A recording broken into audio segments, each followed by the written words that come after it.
E aí, pessoal, tudo bem? Ah lá, estamos aqui de novo com as aulas online, né? Mas é só por um tempinho, depois nós vamos voltar para a igreja, combinado? Então hoje eu vou falar com vocês novamente. Vamos lá? Antes de tudo, eu gostaria de fazer uma pergunta para vocês. Vocês sabiam que a Bíblia nos diz que existe somente um Deus em 3 pessoas? Como assim? É, Deus Pai, Deus Filho e Deus Espírito Santo. Confuso, né? Mas vamos entender mais sobre isso? Então, para a gente entender melhor, eu vou usar um exemplo bem simples. A água.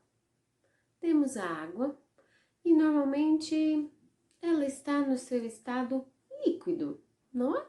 A água não é líquida? Então, só que se eu pego essa água e coloco ela numa forma e coloco dentro do freezer, o que vai acontecer com ela? Vai virar cubos de gelo, não é mesmo? Então ela está no seu estado sólido. Mas se eu pego essa água, coloco dentro de uma chaleira e acendo o fogo, o que vai acontecer com ela? Ela vai começar a evaporar. Isso quer dizer que ela está no seu estado gasoso. Ou seja, nós temos a água com o estado líquido, sólido e gasoso. Acho que vocês já aprenderam isso na escola, não é mesmo? Então, nós temos uma única substância, que é a água, e em 3 estados, sólido, líquido e gasoso. A transformação da água, então, nos faz lembrar do Deus único, que se apresenta em 3 pessoas. Primeiro, Deus Pai, o que é o Criador. O Deus Filho, que é o Salvador.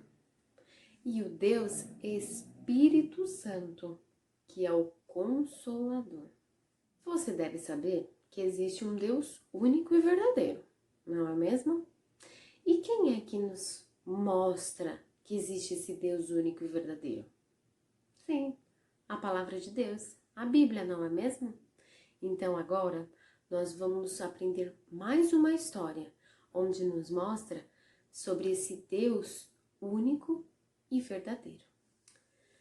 O povo de Deus chamado Israel, eles deveriam adorar somente a Deus, ao único e verdadeiro Deus. Mas eles estavam pecando, eles estavam desagradando a Deus e desobedecendo a Deus. Eles estavam adorando a um Deus chamado Baal. Mas, no meio daquele povo, existia um profeta. Esse profeta, ele só adorava a Deus, somente a Deus. O nome dele era Elias.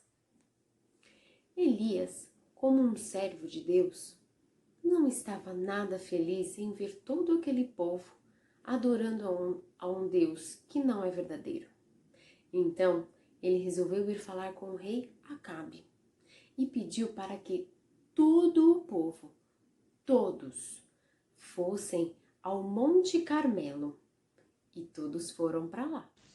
Disse então Elias: Eu sou o único que restou dos profetas do Senhor, mas Baal tem 450 profetas. 1 Reis 18:22. Nossa, já pensou? Um profeta contra 450 homens? É muita gente. Vocês acham que Elias ficou com medo? Não, Elias não ficou com medo, pois ele acreditava e confiava no Deus único e verdadeiro. O que vocês acham que Elias estava pensando e planejando quando pediu para que todos aqueles homens fossem ao encontro dele no Monte Carmelo? Elias, quando chegou lá, pediu para que eles levassem 2 novilhos, ou seja, 2 bois novos. E com isso, eles deveriam escolher um. Deveriam então fazer um altar, montar um altar com pedras, lenha e deveriam pegar o novilho que eles escolheram e matar. Depois de matar, cortar em pedaços e colocar sobre o altar. Mas tinha uma condição: eles não poderiam colocar fogo. E sabe o que Elias falou mais para os falsos profetas de Baal? Vocês vão orar ao seu Deus, e eu orarei ao meu Deus. O Deus que responder mandando fogo, esse é o Deus verdadeiro. Uau, hein? Nossa, Elias foi muito inteligente. Foi usado por Deus, não é mesmo? Mas aí, vocês acham que o povo aceitou esse desafio? Lógico, porque eles acreditavam em Baal. Acreditavam que Baal era o Deus verdadeiro. Então eles começaram a fazer. Então montaram o altar, mataram o novilho, prepararam tudo como Elias tinha falado. E começaram a orar, pedindo para Baal mandar fogo do céu. Eles ficaram desde o começo do dia até o meio-dia. E acreditem, nada de fogo. Chegou uma hora que eles começaram até a se machucar com as espadas. E nada de fogo. Quando Elias viu que nada estava acontecendo, ele chamou o povo. E como era o combinado, Elias começou a fazer o seu altar.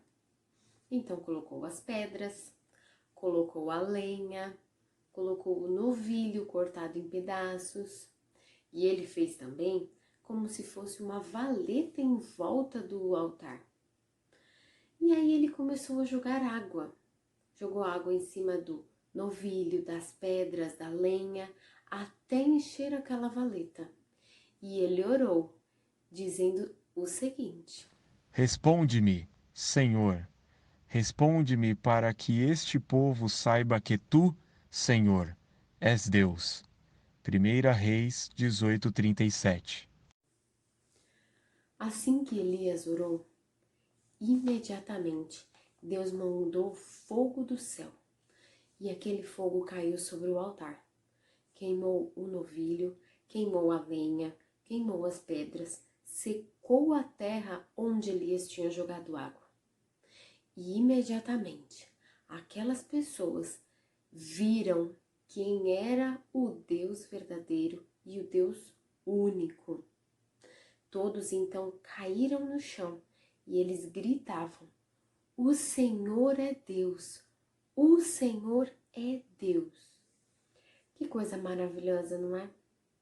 Deus ouviu a oração de Elias e mandou fogo sobre aquele altar. E assim, aquelas pessoas reconheceram o Deus único e verdadeiro. Hoje em dia, ainda existem pessoas que adoram outros deuses, adoram imagens. Muitas vezes colocam o seu artista preferido, seu cantor preferido, ou até mesmo um jogador de futebol em primeiro lugar na sua vida e esquecem de adorar ao Deus único e verdadeiro. Mas agora eu quero saber, e aí? De qual lado você está? Do lado de Elias, que adorava um Deus único e verdadeiro? Ou você está do lado daquelas 450 pessoas que adoravam imagem, que adoravam ao Deus Baal? Jesus morreu na cruz pelos meus pecados. Ele morreu na cruz pelos seus pecados. Ou seja, ele morreu na cruz pelas coisas erradas que eu e você fazemos. Mas Jesus não está morto. Ele ressuscitou.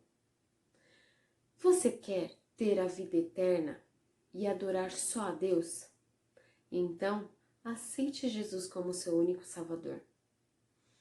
E se você já tem Jesus no seu coração, então fale de Deus para os seus amigos e para os seus familiares, para que todos conheçam o único e verdadeiro Deus e tenham Jesus no seu coração.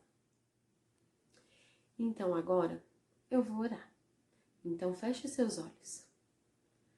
Senhor Deus, obrigada por mais uma aula que tivemos hoje. Obrigada porque o Senhor falou aos nossos corações através de uma história que aconteceu há tanto tempo atrás, mas hoje se aplica muito bem às nossas vidas.